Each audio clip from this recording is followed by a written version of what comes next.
saudara-saudari yang hadirin hadirat pada jemaah, mudah-mudahan kita semua yang berkumpul malam hari ini semuanya senantiasa dirahmati, diberkahi, dimuliakan, dijaga, dipelihara Allah Subhanahu wa taala. Alhamdulillah, bersyukur kepada Allah, malam ini malam ke-18 kita melaksanakan salat isya dan salat tarawih. Mudah-mudahan semua amal ibadah yang kita kerjakan semuanya diterima Allah. Mudah-mudahan Allah ridha, Allah sayang kepada kita semua. Mudah-mudahan kita diberikan keselamatan, kebahagiaan di dunia, alam barzakh, insyaallah sampai alam akhirat nanti. Bapak-bapak, ibu-ibu, hadirin hadirat berbahagia, banyak tarbiyah, banyak ta'lim, pelajaran yang dapat kita ambil dari puasa Ramadan. Pertama, begitu giatnya aktivitas ibadah kita di bulan suci Ramadan. Masjid, musola rami, orang tadarusan berlomba-lomba, orang bersedekah. Karena kita tahu itulah bekal yang kita bawa menghadap Allah Subhanahu wa taala. Tidak ada bekal yang kita bawa kecuali amal, kecuali perbuatan yang soleh, perbuatan baik yang akan kita bawa menghadap Allah. Artinya pelajaran ini harus menyentuh di dalam hidup kita, maka hidup ini gunakan untuk mempersiapkan bekal sebanyak-banyaknya, sebaik-baiknya. Wa tazawwadu fa innal albab. Berbekalah kamu, karena bekal yang paling baik itu adalah takwa. Bapak Ibu, Covid kemarin sampai hari ini sesungguhnya mengingatkan kita sebuah kematian. Kematian itu berpisahnya ruh dengan jasad, kembali kepada zat yang menciptakan kita. Maka sesungguhnya kita harus mengambil pelajaran. Kita ini milik Allah dan kita akan kembali kepada Allah.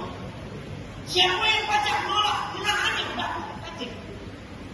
Ketika kita mati, yang kita bawa amal, yang menempel di badan kita kain kafan, kapas, kafan baru. Yang punya mobil tidak, yang punya rumah besar tidak, yang punya istri belakang tidak, apalagi bini jahat. Jahat hati maksudnya. Semua yang ada dengan kita, semuanya akan kita tinggalkan. Kendaraan yang paling terakhir kita naik waktu mati apa dia? Katil alias keranda alias ringo-ringo, kecuali orang mati. Di sini ada orang lawan. Ayolah berani naik katil. Ay, jadi nggak bilang itu. Aku ceramah di Polda aku gak tanya, Pak TNI, Pak Polisi berani naik katil. Cari kali lain yang rusak gitu. Itu yang akan kita naik ketika kita meninggal dunia. Apa yang kita bangga, kita kata lagi. Maka ada dua kemungkinan. Imma ayyakuna al-qabru raudatan min riyadil jinan, wa imma al-qabru ayyakuna kufratan min kufarin niran. Boleh jadi kuburan itu akan menjadi taman dari taman surga, boleh jadi dari tepian jurang api neraka. Bergantung dengan persiapan bekal yang telah kita lakukan. Maka Ramadan ini mendidik kita. Setelah Ramadan datang, kita giat beribadah, insyaallah akan menjadi bekal kita. Yang kedua, Bapak Ibu, puasa Ramadan ini mengajarkan sebuah keikhlasan. Salah satu ibadah yang ikhlas itu puasa Ramadan. Kalau ibadah salat ada unsuriyah. Kalau ibadah haji umrah ada unsuriyah. Sedekah ada unsuriyah. Bahkan orang puasa sunnah pun ada unsuriyah. Ada puasa sunnah pergi kondangan. Kata tuan rumah, bapak-bapak, ibu-ibu, ya tuli makan sama sekali. Makanlah kamu ini, aku sedang puasa. Banyak orang datang, tak kata yang puasa, dia rewean yang puasa.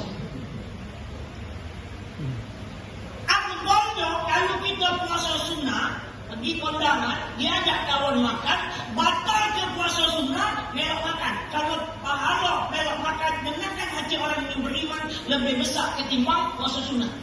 Orang yang bersedekah ngajak kita makan, pahalanya lebih besar dari puasa sunnah yang kita kerjakan. Batalnya. Cuma masalahnya kita puasa, kan ngajak makan nih. Kita ngajak makan. Ada usia. Puasa Ramadan aku kita lihat, bangga, sombong. Aku mau puasa, lapar, haus, bebekku kering, lesu, ngantuk. Tidak. Apa kita puasa sunnah? Puasa Ramadan ini minta pujian atasan kita? Tidak. Minta ibarat? Tidak. Kecuali puasanya anak-anak. 5 tahun, 6 tahun puasa dia. Oh, jadi kering lapar. Apa maghrib? Cepat lagi tidak. Jadi kumaku kau puasa. Jadi kumaku tahu nomor kau ni. Umur aku 5 tahun puasa. Ya Allah, jadi belum wajib kau batal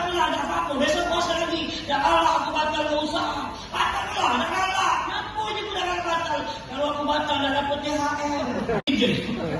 Apa kita puasa ini nak dapat THR? Tidak. Apa kita puasa ini nak dapat pujian? Tidak. Lillahi ta'ala. Untuk Allah karena Allah. Tahan lapar, tahan haus, tahan lusuh, tahan ngantuk. Karena itu perintah Allah. Maka belajar dari puasa Ramadan. Maka ikhlaskan seluruh amal ibadah itu. Sesungguhnya amal yang ikhlaslah yang diterima Allah Subhanahu wa Ta'ala. Kalau dah ikhlas, sia-sia. Maka oleh karena itu Bapak Ibu hadirin hadirat yang berbahagia, kami mengajak kita semua belajar ikhlas. Apapun yang kita kerjakan, ikhlaskan semata-mata karena Allah dan pasti akan diberikan ganjaran oleh Allah. Bukan hanya di alam akhirat, di dunia sudah diberikan ganjaran. Di alam barzakh ketika kita mati diberikan balasan. Apalagi di alam akhirat nanti. Mudah-mudahan kita semua senantiasa diberikan kesehatan lahir batin oleh Allah. Mudah-mudahan diberikan umur yang panjang penuh dengan keberkahan dan kebaikan. InsyaAllah kita dapat menjalankan kewajiban aktivitas kita sehari-hari. Dan insyaAllah semua amal ibadah kita diterima Allah.